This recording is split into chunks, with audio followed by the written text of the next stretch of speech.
大家好，欢迎来到学识 Plus。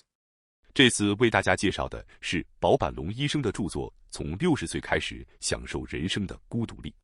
本书特别推荐给那些希望在退休后告别焦虑不安，学会自在享受生活的人阅读。作者以丰富的生活经验和心理学视角，告诉我们在退休后如何通过调整心态和生活方式，培养一种既独立又快乐的生活能力——孤独力。下面是本书的核心内容及重点解读。今天视频的内容包括以下2个部分：第一，从今开始不必努力，稍微懒一点；第二，成为一个即使一个人也能享受生活的人。首先是第一部分，从今开始不必努力，稍微懒一点。退休后，我们拥有了属于自己的自由时间，可以不再为了外界的期望而拼命，而是可以把时间和精力更多的用于自己真正喜欢的事情上。这时，稍微放松，放慢节奏，不再追求完美，反而是一种智慧的选择。保坂龙医生指出，适度的懒散并不是消极或逃避，而是一种让身心轻松、减少压力的生活方式。比如，以前为了工作或家庭，你可能每天忙得焦头烂额，而现在可以选择给自己一点喘息的空间，不必事事操心，只要每天不过度劳累，压力可能会减半甚至更多，这对身心健康都会带来积极影响。同时，这种方式也能帮助我们培养面对生活中不可避免的孤独和挑战时的应对能力，这就是孤独力。孤独力是面对人生无常的智慧。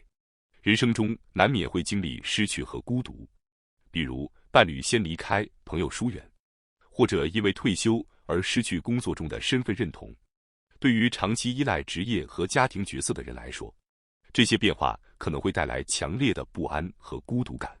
作者提醒我们，要学会以积极的心态面对这些现实，而不是过度焦虑。退休后，很多人会经历一种身份认同的丧失感。在职场上，你可能习惯了自豪地介绍自己，我是某公司的某某，甚至因为职位和成就而被尊重。然而退休后，职位消失了，身份标签也消失了，你可能会觉得自己变成了普通人，甚至担心再也得不到他人的尊重。这时，如果一直沉浸于这种失落感中，只会让自己更加焦虑。穗坂先生建议，不妨尝试以稍微懒一点的心态来看待生活中的变化。例如，如果配偶离开了，不要只想着失去和孤独，而是把拥有独立时间看作一种自由和机会。即便无法立即感受到乐趣，也可以尝试关注生活中积极的一面，去学习新的技能，培养兴趣爱好，结识新朋友，或者单纯享受一个人的悠闲时光。这样一来，孤独不再是负担，而是一种可以掌控的自由。夫妻关系与独立的生活态度。在夫妻关系中，退休也可能带来新的挑战。有时，只有丈夫希望与妻子悠闲度日，而妻子则希望保持自己的兴趣和社交圈，不希望每天被束缚。这种差异可能导致摩擦，甚至影响关系。作者指出，真正良好的夫妻关系，并不是互相依赖或过度粘合，而是双方作为独立个体，共同维持平衡。夫妻双方保持独立，不意味着疏远，而是在必要时可以交流和支持，同时给彼此保留空间。这种独立不仅让生活更轻松，也能让每个人在关系中保持自我价值感。比如，如果你的兴趣爱好不被伴侣认同，可以利用这个空间去追求自己的乐趣，一个人去旅行，去参加课程，甚至只是静静享受一杯喜欢的饮品。通过这种方式，你不仅能丰富自己的生活，也能让关系更加健康和稳定。经济与心理的平衡。退休后，经济问题往往也是让人焦虑的重要原因。养老金的不确定性、退休金的减少，都会让人担心未来的生活。然而，我们真正想要的不是金钱本身，而是生活的稳定和安全感。即便拥有再多的钱，也无法完全消除焦虑，因为心理上的安全感并非仅靠金钱获得。因此，不如调整心态，以现有资源合理安排生活，追求心理上的安稳。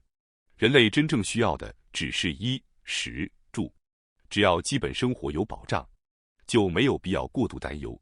合理规划支出，减少不必要的人际交往和开销，也是一种孤独力的体现。通过这种方式，我们既能保持经济上的独立，也能让生活更加轻松自在。退休后，应尽量减少无意义的人际交往，避免浪费时间和精力。作者建议，重点维护真正重要和有价值的关系，例如曾经帮助过自己的人，或者仍然保持联系的老朋友。同时，非必要的社交应当果断减少，与其广泛而浅薄，不如维持少而深的交往。这不仅能减少生活负担，也能让心理状态更健康。通过这种方式，我们可以培养出一种狭而深的人际交往模式，同时提升独处能力和自主生活能力。这种能力就是书中所说的孤独力。孤独力让我们在面对退休后的生活、失落、孤独，甚至生活挑战时，能够从容应对，保持内心的稳定和快乐。孤独力与稍微懒一点的智慧。孤独和懒散在字面上可能带有负面印象，但实际上，它们是一种心理智慧。适度的懒，意味着学会放松，减少压力，不过度焦虑。孤独，意味着能够独立思考、独立生活，并从中找到乐趣。将这两者结合起来，不仅能缓解老年不安，还能让生活更自由、更有质量。作者的核心观点是，退休后不必追求完美，不必过度努力，适度放松，独立自主，关注自己真正想要的生活方式。这样不仅能保持身心健康，还能享受自由和宁静。接下来是第二部分，成为一个即使一个人也能享受生活的人。人类是群居动物，我们生活在各种不同的集体中，职场、学校、社区、兴趣小组等等。能否融入这些集体，对一个人的幸福感和生活满意度有着直接而深远的影响。即便你拥有丰富的物质财富、卓越的才智，如果在集体中被排斥或孤立，也很难获得真正的满足和幸福。同样，如果你难以积极接受集体存在，或者对集体持否定态度，生活也可能会变得不顺畅，容易感到孤独或不适。然而，人生并不意味着必须永远依附于某个集体，也不意味着必须始终随波逐流，按照集体的节奏行事。真正理想的状态是，既能积极看待集体，同时又能保持独立行动。换句话说，你可以顺应集体，但绝不依赖集体。这种能力不仅让你在社交场合中更加从容，也让你在面对人生变化时更加自由和自信。随年龄增长的依赖与压力，可惜的是，随着年龄增长，人们往往会变得固执，思维模式趋于固定，灵活性逐渐丧失。与此同时，一些人会把自己丰富的人生经验和阅历视为宝贵财富。如果感到不被尊重或忽视，就容易产生不满、焦虑或居心不安，这就造成一个恶性循环：越依赖集体，越需要忍耐和妥协。因为如果想完全自由地行动，就可能在集体中被边缘化，甚至孤立。这不仅会增加心理压力，也会消耗精力，让人难以轻松自在地生活。因此，一些人认为，年纪大了，只要待在家人身边就好，在家人身边，可以不用过多顾虑他人，是最安全、最舒适的避风港。然而，作者指出，这种依赖也存在问题。因为家人也是一个小型的集体，每个人的价值观和生活方式都不尽相同。如果过度依赖家人，也可能体验到与集体类似的居心不安和不满。没有一个完全符合你预期的集体。所谓理想集体只是幻想。充实人生的人如何生活呢？无论在什么样的集体中，他们都不必依附于别人。作者建议，如果你希望过上这种生活，第一步就是尝试一个人行动，这是最简单也最有效的起点。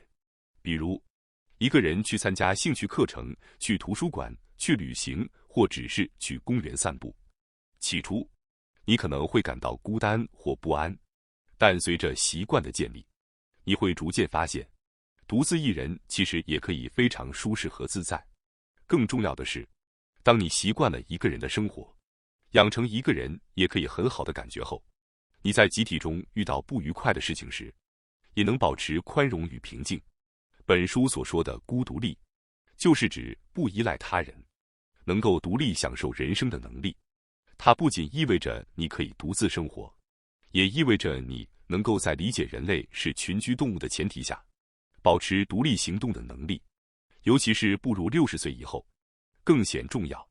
退休后，我们可以把生活节奏掌握在自己手中，按照自己的兴趣和喜好安排日常。这正是孤独力带来的自由。具体实践建议，书中提供了一些实践方法，让我们更容易培养独立生活的能力。尝试一个人行动，比如一个人去旅行、去咖啡馆、去看展览。起初可能感到不安，但随着习惯形成，会发现独处也很轻松。培养独立解决问题的能力，无论是生活琐事还是心理问题，都尽量先尝试自己解决，这样可以减少对他人的依赖，提高自信心，理解并接受集体的多样性。集体中每个人的价值观和行为方式不同，无法完全一致，接受这种多样性，同时保持自我独立，不被他人影响情绪，保持心理的宽容与淡定。当集体或家人出现摩擦时，不必过度在意，你有独立空间，不需要紧紧依附于任何人，享受独处的乐趣，利用独处时间发展兴趣爱好，结识新朋友，或只是静静享受生活，这样可以让生活更加充实和自由，同时减少焦虑感。无论年龄大小，培养孤独力都是一种重要能力。它不仅让你在退休后生活更加自由轻松，也让你能够在集体中保持从容和宽容，无需勉强，不必依赖他人，按照自己的节奏生活。这种稍微懒一点的生活方式，绝不是消极或逃避，而是一种积极、智慧、轻松的选择。感谢大家收看今天的节目。如果你喜欢我们分享的内容，记得点赞、订阅并开启小铃铛通知，第一时间获取我们的更新。在下次的节目中，我们将继续为大家分享更多有益的内容。再次感谢大家的支持，我们下期再见。